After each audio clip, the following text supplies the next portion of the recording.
Надо нюхать. Не надо? Не надо нюхать. Я тогда пошел.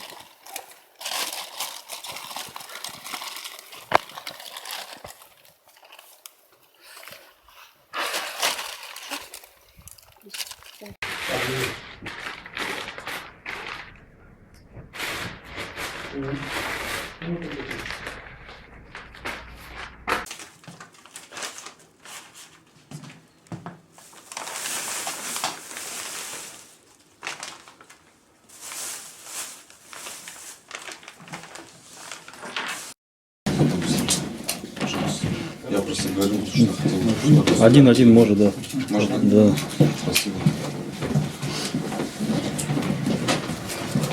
То проходим?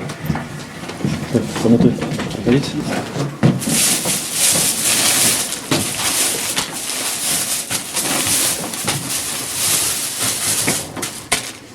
Что это такое? Пакет.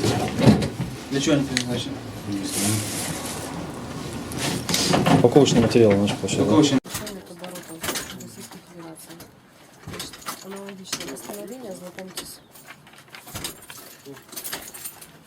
Товарищи комиссии, подойдите, пожалуйста. Ну как закрываешь? Вам предлагается выдать предметы вещества, запрещенные к обороту Российской Федерации, также упаковочный материал и имеют типы приспособления для упаковки и переупаковки наркотических средств. Имеется таковое? Висит. Где находится висит? Там это где?